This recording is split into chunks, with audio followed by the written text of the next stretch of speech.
Hi friends, ನಮಸ್ತೆ. ಇವತ್ತಿನ ಯಜಮಾನ ಸೀರಿಯಲ್ ಏನಾಗುತ್ತೆ ಅಂತ ನೋಡೋಣ ಬನ್ನಿ. ಸೊ ಅದಕ್ಕೂ ಮುಂಚೆ ಇನ್ನು ಈ ಚಾನಲ್ ನ ಯಾರು ಸಬ್ಸ್ಕ್ರೈಬ್ ಮಾಡದೆ ವಿಡಿಯೋ ನೋಡ್ತಾ ಇದ್ದೀರಾ, ದಯವಿಟ್ಟು ಸಬ್ಸ್ಕ್ರೈಬ್ ಮಾಡ್ಕೊಳ್ಳಿ, ಲೈಕ್ ಮಾಡಿ ಅಂಡ್ ಶೇರ್ ಮಾಡಿ. ಹಿಂದಿನ ಸಂಚಿಕೆಯಲ್ಲಿ ನಾವು ನೋಡಿರೋ ಹಾಗೆ ಝಾನ್ಸಿ ರಾಘು ಜೊತೆ ಮಾತಾಡ್ತಾ ನಿಂತ್ಕೊಂಡಿರ್ತಾಳೆ. ಪ್ಲೀಸ್ ರಾಘು, ಯಾಕೆ ಈ ತರ ಮಾಡ್ತಾ ಇದೀಯಾ, ದಯವಿಟ್ಟು ಅರ್ಥ ಮಾಡ್ಕೋ ಅಂತ ಝಾನ್ಸಿ ಹೇಳ್ತಾನೆ ಇರ್ತಾಳೆ. ಆದ್ರೆ ರಾಘು, ಏನ್ ಮೇಡಮ್, ಯಾಕೆ ಈ ತರ ಮಾಡ್ತಾ ಇದ್ದೀರಾ? ನಿಮ್ಗೆ ಏನಾದ್ರು ನನ್ನ ಮೇಲೆ ಪ್ರೀತಿ, ಸ್ವಲ್ಪನಾದ್ರೂ ಕನಿಕರ ಅನ್ನೋದಿದ್ರೆ ದಯವಿಟ್ಟು ನನ್ನ ಬಿಟ್ಬಿಡಿ, ನನ್ ಬದುಕೋಕ್ ಬಿಡಿ ಮೇಡಮ್. ನಿಮ್ಗೆ ಗೊತ್ತಾ ನಾನು ಎಷ್ಟೊಂದು ಕಷ್ಟ ಅನ್ಭವಿಸಿದೀನಿ ಅಂತ. ಆ ಚಿಕ್ಕಮ್ಮನ ನಮ್ ತಂಗಿಯರ್ ಪ್ರೀತಿ ಬೇಕು ಅಂತ ಅದೆಷ್ಟೋ ದಿನ ನಾನು ನನ್ನ ರೂಮಲ್ಲಿ ಅಳ್ತಾ ಕೂತಿದ್ದೀನಿ. ಆದ್ರೆ ಇವತ್ತು ಈ ಮದುವೆ ಮಾಡ್ಕೊಳ್ಳೋದ್ರಿಂದ ನನ್ಗೆಲ್ಲಾ ಪ್ರೀತಿ ಸಿಕ್ಕಿದೆ ಅಂದ್ಮೇಲೆ ನನಗೆ ನನ್ನ ಇಷ್ಟ ಕಷ್ಟಗಳು ಯಾವ್ದು ಬೇಕಾಗಿಲ್ಲ. ನಮ್ ಚಿಕ್ಕಮ್ಮ, ನಮ್ಮ ಅಕ್ಕ ತಂಗಿಯರ ಸಂತೋಷನೇ ನನಗ್ ಮುಖ್ಯ, ದಯವಿಟ್ಟು ಅರ್ಥ ಮಾಡ್ಕೊಳ್ಳಿ, ನನ್ನ ಬದುಕೋಕ್ ಬಿಟ್ಬಿಡಿ ಅಂತ ಹೇಳಿದಾಗ ಝಾನ್ಸಿಗೆ ತುಂಬಾನೇ ಬೇಜಾರಾಗುತ್ತೆ. ಈ ಕಡೆ ಹೊರಗಡೆ ರಾಯ್ ಕಾಯ್ತಾ ನಿಂತ್ಕೊಂಡಿರ್ತಾನೆ.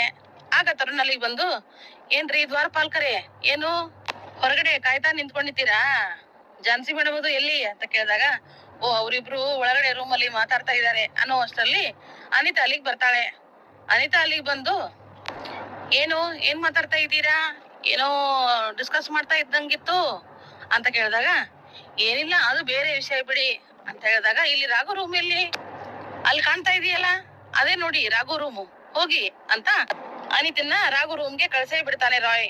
ಅದನ್ನ ನೋಡಿ ತರುಣ್, ಏನ್ರಿ ಮಾಡಿದ್ರಿ, ಅವ್ರಿಬ್ರು ಸಿಕ್ಕಾಕೊಂಡ್ರೆ ಏನ್ ಮಾಡೋದು ಅಂತ ಹೇಳಿದಾಗ, ಇರ್ಲಿ ಬಿಡಿ, ಎಲ್ಲಾ ಒಂದಿನ ಸತ್ಯ ಬಯಲಿಗೆ ಆಗೋದಿಲ್ವಾ, ಆಗ್ಲಿ ಬಿಡಿ, ಎಲ್ಲಾ ತೊಂದ್ರೆನೋ ಬಗೆಹರಿಯುತ್ತೆ ಅಂತ ಹೇಳುವಾಗ ಝಾನ್ಸಿ ರಾಘು ರೂಮ್ ಇಂದ ಹೊರಗಡೆ ಬರ್ತಾಳೆ.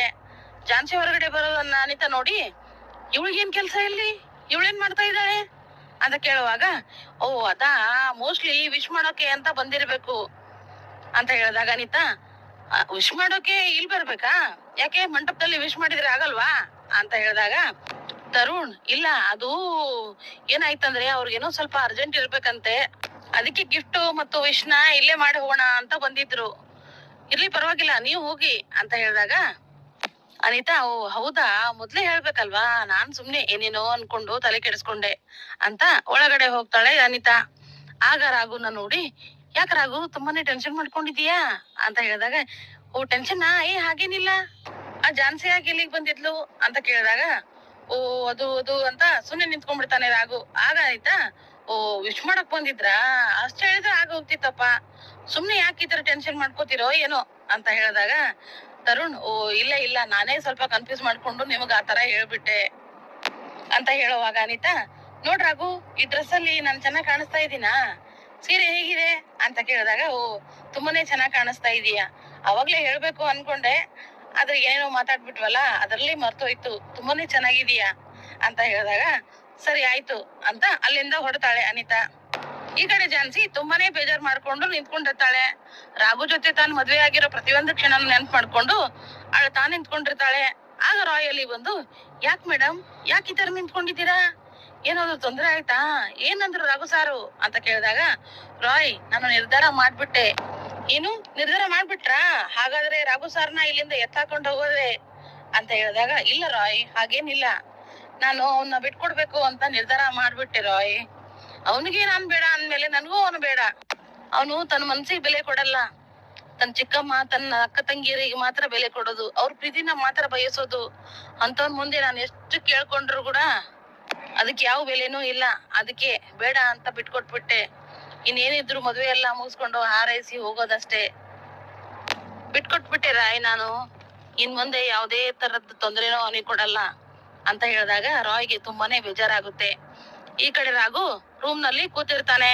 ಆಗ ತರುಣ್ ಬಂದಲ್ಲಿಗೆ, ಏನ್ ಹೇಳಿ ಕಳ್ಸಿದೆ ಝಾನ್ಸಿ ಮೇಡಮ್ಗೆ, ಯಾಕವ್ರು ತುಂಬಾನೇ ಡಲ್ ಆಗಿ ಹೋದ್ರಲ್ಲ ಅಂತ ಹೇಳಿದಾಗ, ಇಲ್ಲ ಕಣೋ, ನನ್ನಿಂದ ನಿಮ್ ಜೊತೆ ಬಾಳಕ್ ಆಗಲ್ಲ, ನನ್ನ ಅರ್ಥ ಮಾಡ್ಕೊಳ್ಳಿ, ನನ್ ಬಿಟ್ಬಿಡಿ, ನಾನ್ ಯಾವತ್ತಿದ್ರು ಅನಿತನ್ ಗಂಡನೇ ಅಂತ ಅರ್ಥ ಮಾಡ್ಸಿದೆ ಅವ್ರಿಗೆ, ಮೋಸ್ಟ್ಲಿ ಅವ್ರಿಗೆ ಅರ್ಥ ಆಯ್ತು ಅನ್ಕೋತೀನಿ. ರಾಘುನ್ ತಂಗೀರು ರಾಘುನ ಕರ್ಕೊಂಡ್ ಹೋಗೋಕೆ ಅಂತ ಬರ್ತಾರೆ. ಆ ರಾಘುನ ನೋಡಿ, ಓ ಅಣ್ಣ, ಎಷ್ಟ್ ಚೆನ್ನಾಗ್ ಕಾಣಿಸ್ತಾ ಇದೀಯ ನೋಡು, ತುಂಬಾನೇ ಮುದ್ದಾಗ್ ಕಾಣಿಸ್ತಾ ಇದೀಯ, ಮದುಮಗನ್ ಕಳೆ ಹಾಗೆ ಎದ್ದು ಕಾಣಿಸ್ತಾ ಇದೆ ಅಂತ ಹೇಳ್ತಾ ಇರ್ತಾರೆ. ಈ ಕಡೆ ಝಾನ್ಸಿ ಮದುವೆ ಮಂಟಪದಲ್ಲಿ ಕೂತು ಮುಂದೆ ನಡೆಯೋ ಮದುವೆನ ನೋಡ್ತಾ ಕೂತಿರ್ತಾಳೆ. ತುಂಬಾನೇ ಬೇಜಾರ್ ಮಾಡ್ಕೊಂಡಿರ್ತಾಳೆ ಪಾಪ. ಆಗ ಶಾಮಜ್ಜಿ, ಮಂಜುಳಾ, ಬಾರ ಇಲ್ಲಿ, ಟೈಮ್ ಎಷ್ಟೊತ್ತಾಯ್ತೆ, ಆ ರಾಘು ಇನ್ನ ಏನ್ ಮಾಡ್ತಾ ಇದ್ದಾನೆ ಹೋಗಿ ಕರ್ಕೊಂಡ್ ಬಾರ್ನ ಅಂತ ಹೇಳಿದಾಗ, ಆಯ್ತು ಅತ್ತೆ, ಸಂಗೀತ ಮತ್ತು ಪಲ್ಲವಿ ಹೋಗಿ ಕರ್ಕೊಂಡ್ ಬರ್ತೀನಿ ಅಂತ ಹೋಗಿದ್ದಾರೆ ಅಂತ ಹೇಳ್ತಾಳೆ. ಈ ಕಡೆ ಶ್ಯಾಮಜ್ಜಿ ಮಾತ್ ಕೇಳಿ ಝಾನ್ಸಿ ಎದ್ ನಿಂತ್ಕೋತಾಳೆ.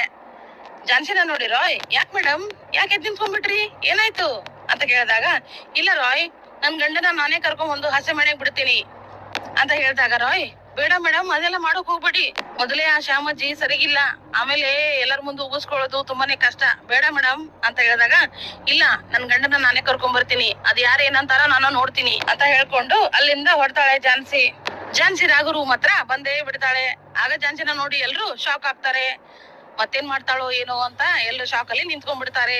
ಆಗ ರಾಘು, ಏನ್ ಮೇಡಮ್, ಏನಕ್ ಬಂದ್ರಿ ಇಲ್ಲಿಗೆ ಅಂತ ಕೇಳಿದಾಗ, ಅದ ನಿನ್ನ ಕರ್ಕೊಂಡ್ ಹೋಗಕ್ ಬಂದಿದೀನಿ ಅಂತ ಹೇಳ್ತಾಳೆ. ಅದಕ್ಕೆ ಪಲ್ಲವಿ, ಏನ್ ಮಾತಾಡ್ತಾ ಇದೀಯಾ, ಒಂದ್ಸಾರಿ ಹೇಳಿದ್ರೆ ಅರ್ಥ ಆಗಲ್ವಾ ನಿನಗೆ, ಅದೆರಡ್ ಸಾರಿನೇ ನಿನ್ಗೆ ಉಗಿಬೇಕು ಅಂತ ಹೇಳಿದಾಗ, ಪಲ್ಲವಿ, ನಾನು ನನ್ ಗಂಡನ್ನ ಹಸೆ ಮನೆವರೆಗೂ ಕರ್ಕೊಂಡ್ ಹೋಗ್ಬೇಕು ಅಂತ ಬಂದಿದೀನಿ, ಇದಕ್ಕೇನಾದ್ರೂ ನಿನ್ ಅಡ್ಡ ಬಂದ್ರೆ ಖಂಡಿತ ನಾ ಸುಮ್ನೆ ಇರಲ್ಲ ಅಂತ ಸಿಟ್ಟಲ್ಲಿ ಬೈದ್ ಬಿಡ್ತಾಳೆ ಪಲ್ಲವಿನ. ಇದೆಲ್ಲ ನೋಡ್ತಾ ಇರೋ ರಾಘು, ಏನ್ ಮೇಡಮ್, ಈಗೇನು ನಾನ್ ಬರ್ಬೇಕಲ್ವಾ, ನೀವು ನನ್ನ ಕರ್ಕೊಂಡ್ ಹೋಗ್ಬೇಕು ಅಷ್ಟೇ ತಾನೇ ಅಂತ ಹೇಳಿದಾಗ, ಹೌದು, ಹಾಗಿದ್ರೆ ನಡ್ರಿ, ನಾವೆಲ್ಲ ನಿಮ್ ಜೊತೆಗೆ ಬರ್ತೀವಿ ಅಂತ ರಾಘು ಝಾನ್ಸಿ ಜೊತೆ ಹೋಗ್ತಾ ಇರ್ತಾನೆ. ರಾಘು ಜೊತೆ ಝಾನ್ಸಿ ಬರೋದನ್ನ ನೋಡಿ ಶ್ಯಾಮಜ್ಜಿ, ಏನೇ ಮಂಜುಳ, ಏನ್ ಇವಳು ಈ ತರ ಮಾಡ್ತಾ ಇದ್ದಾಳೆ, ಇವಳು ಹೋಗಿ ಯಾಕ ಅವನ್ ಕರ್ಕೊಂಡ್ ಬರ್ಬೇಕು, ಯಾಕ ಅವನ ತಂಗಿರಿಲ್ವಾ, ಇವಳಿಗೇನೆ ಕೆಲ್ಸ ಅಂತ ಹೇಳುವಾಗ ಮಂಜುಳಾ ಬಂದು, ಇಲ್ಲ ಅತ್ತೆ, ಇವಾಗಿನ ಕಾಲದಲ್ಲೆಲ್ಲ ಹೀಗೆ, ಅದ್ರಲ್ಲೂ ಅವಳು ಶ್ರೀಮಂತರ ಮನೆ ಹುಡುಗಿ ಅಲ್ವಾ, ಪಾಪ ಏನು ಆಸೆಯಿಂದ ಕರ್ಕೊಂಡ್ ಬಂದಿರ್ಬೇಕು, ಬಿಡುತ್ತೆ, ಏನೂ ಆಗಲ್ಲ, ಜೊತೆಗೆ ಅವ್ರ ತಂಗಿರು ಬರ್ತಾ ಇದಾರಲ್ಲ ಅಂತ ಹೇಳ್ತಾಳೆ. ಅದಕ್ಕೆ ಶ್ಯಾಮಜ್ಜಿ, ಏನೋಪ್ಪ, ಅವಳು ಯಾಕೋ ನನಗೆ ಸರಿ ಅನ್ನಿಸ್ತಾ ಇಲ್ಲ, ಸ್ವಲ್ಪ ಅವಳಿಂದ ದೂರ ಇರು ಅಂತ ಹೇಳು ನಿನ್ ಮಕ್ಕಳಿಗೆ ಅಂತ ಹೇಳ್ತಾಳೆ. ಈ ಕಡೆ ಝಾನ್ಸಿ ರಾಘುನ ಕರ್ಕೊಂಡ್ ಬಂದು ಹಸೆಮಣೆ ಹತ್ರ ನಿಂದಿರಿಸಿ ವಾಪಸ್ ಬರ್ತಾಳೆ. ವಾಪಸ್ ಬರೋದನ್ನ ನೋಡಿ ಶ್ಯಾಮಜ್ಜಿ ತುಂಬಾನೇ ಸಿಟ್ ಮಾಡ್ಕೊಂಡ್ ಕೂತಿರ್ತಾಳೆ. ಈ ಕಡೆ ಮನೇಲಿ ತಾತ, ಓ ತಬ್ಲಾ ಮತ್ತು ಮಲ್ಲಿ, ಏನ್ರು ಮಾಡ್ತಾ ಇದೀರಾ, ನಾನು ಅಡಿಗೆಗೆ ಸ್ವಲ್ಪ ಹೆಲ್ಪ್ ಮಾಡ್ಲಾ, ಹೌದು, ಏನೇನ್ ಅಡಿಗೆ ಮಾಡ್ತಾ ಇದೀರಿ ಇವತ್ತು ಅಂತ ಕೇಳಿದಾಗ, ತಬಲಾ ಮತ್ತು ಮಲ್ಲಿ ವೆಜ್ ಪಲಾವ್, ವೆಜ್ ಕುರ್ಮಾ ಅಂತ ಕೆಲವೊಂದ್ ತಿಂಡಿನ ಹೇಳ್ತಾರೆ. ಅದಕ್ಕೆ ತಾತ, ಓ ಅದೇನ್ ಮಾಡಕ್ಕೆ ಇವತ್ತೇನ್ ಪಾರ್ಟಿ ಮಾಡ್ತಾ ಇದ್ದೀರಾ, ಅದೆಲ್ಲ ಬೇಡಪ್ಪ, ಇವತ್ತು ಹಬ್ಬದಡಿಗೆ ಮಾಡಿ ಅನ್ನ ಸಾಂಬಾರು, ಶುಂಠಿ ಚಟ್ನಿ, ರಸಮ್ಮು ಮತ್ತೆ ಪಾಯಸ ಮಾಡ್ರು ಅಂತ ತಾತ ಹೇಳ್ತಾನೆ. ಈ ಕಡೆ ರಾಘು ಹಸೆ ಮನೆ ಮೇಲೆ ಕೂತಿರ್ತಾನೆ. ಎಲ್ಲರೂ ತುಂಬಾನೇ ಖುಷಿಯಿಂದ ಇರ್ತಾರೆ. ಆದ್ರೆ ಝಾನ್ಸಿ ಮಾತ್ರ ತುಂಬಾ ದುಃಖದಲ್ಲಿ ಇರ್ತಾಳೆ. ಝಾನ್ಸಿ ಕಣ್ಣಲ್ಲಿ ಹಾಗೆ ನೀರ್ ಹೋಗ್ತಾ ಇರುತ್ತೆ. ಅದನ್ನ ನೋಡಿ ರಾಯ್, ಮೇಡಮ್, ಏನ್ ಮೇಡಮ್ ಅಳ್ತಾ ಇದ್ದೀರಾ ಅಂತ ಕೇಳಿದಾಗ, ಇಲ್ಲ ರಾಯ್, ಐ ಆಮ್ ಓಕೆ, ಯಾಕೇನು ಆಗಿಲ್ಲ ಹೇಳ್ತಾ ಇದ್ದೀರಾ, ಹಾಗಾದ್ರೆ ಕಣ್ಣೀರಲ್ಲ ಅಂತ ಹೇಳ್ತಿದ್ದೀರಾ, ಅಂದ್ಮೇಲೆ ಇದೇನು ಆನಂದ ಬಾಷ್ಪ ಅನ್ನಕ್ಕಾಗತ್ತಾ ಅಂತ ಹೇಳಿದಾಗ, ಇಲ್ಲ ರಾಯ್, ನನ್ಗೆ ಯಾವ ಬೇಜಾರು ಇಲ್ಲ, ನೀನು ತಲೆ ಕೆಡಿಸ್ಕೊಳ್ಳದೆ ಮದ್ವೆ ಕಡೆ ಗಮನ ಕೊಡು ಅಂತ ಹೇಳಿದಾಗ, ಅದೇಗ್ ಮೇಡಮ್ ಗಮನ ಕೊಡಕ್ ಆಗತ್ತೆ, ಇಲ್ಲಿ ನೀವು ತುಂಬಾ ದುಃಖದಲ್ಲಿದ್ದೀರಾ ಅಂದ್ಮೇಲೆ ಇದೆಲ್ಲ ಬೇಕಾ ಮೇಡಮ್ ನಮಗೆ ಅಂತ ಕೇಳ್ತಾನೆ. ಇಲ್ಲ ರಾಯ್, ಕೊನೆಗೂ ರಾಘು ಬದ್ಲಾಗ್ಲೇ ಇಲ್ಲ, ತನ್ ಮನ್ಸಿನ ಬಾಗಿಲ್ನ ಮುಚ್ಚಿಬಿಟ್ಟ, ಒಂದ್ಸಾರಿನೂ ನನ್ನ ಹತ್ರ ನೋಡ್ಲೇ ಇಲ್ಲ ಅವನು ಅಂತ ಹೇಳುವಾಗ ಪಲ್ಲವಿ ಅಲ್ಲಿಗೆ ಬರ್ತಾಳೆ. ತಾಳಿನ ಎಲ್ರ ಹತ್ರನು ಮುಟ್ಟಿಸಿ ನಮಸ್ಕಾರ ಮಾಡಿಸ್ಕೊಳ್ಳೋಕೆ ಅಂತ ಬರ್ತಾ ಇರ್ತಾಳೆ. ಆಗ ಝಾನ್ಸಿ ಹತ್ರ ಬಂದು, ತಗೊಳ್ಳಿ ಝಾನ್ಸಿ ಮೇಡಮ್, ಆಶೀರ್ವಾದ ಮಾಡಿ ಅಂತ ತಾಳಿ ತಟ್ಟೆನ ಮುಂದೆ ಇಡ್ತಾಳೆ. ಆಗ ಝಾನ್ಸಿ, ಬೇಕು ಅನ್ನೋದನ್ನ ಬಿಟ್ಕೊಡೋ ಕಾಲ ಇದು, ಅದಕ್ಕೆ ನಾನು ಬಿಟ್ಕೊಟ್ಬಿಟ್ಟೆ ಅಂತ ಪಲ್ಲವಿಗೆ ಹೇಳ್ತಾಳೆ. ಆದ್ರೆ ಝಾನ್ಸಿಗೆ ತುಂಬಾನೇ ಬೇಜಾರಾಗಿರುತ್ತೆ. ಆ ಕಡೆ ನೆನ್ಸ್ಕೊಂಡು ಅಳ್ತಾ ಕೂತಿರ್ತಾಳೆ. ಎಲ್ಲಾ ಅವಳ ಮದುವೆ ವಿಡಿಯೋಸು ಫೋಟೋಸು ತೆಗ್ದಿರೋದೇ ಅವಳ ಕಣ್ ಮುಂದೆ ಬರ್ತಾ ಇರುತ್ತೆ. ಈ ಕಡೆ ಲ್ಯಾಪ್ಟಾಪ್ ಅಲ್ಲಿ ತುಳಸಿ ಮತ್ತು ನಾಗಾರ್ಜುನ್ ಎಲ್ರು ಸೇರಿ ಲೈವ್ ಮ್ಯಾರೇಜ್ ವಿಡಿಯೋನ ನೋಡ್ತಾ ಇರ್ತಾರೆ. ಆಗ ಆ ಕಡೆಯಿಂದ ಯಾರೋ ವಿಡಿಯೋ ಮಾಡಿ ಇವ್ರಿಗೆ ಡೈರೆಕ್ಟ್ ಆಗಿ ವಿಡಿಯೋ ಬಿಡ್ತಾ ಇರ್ತಾರೆ.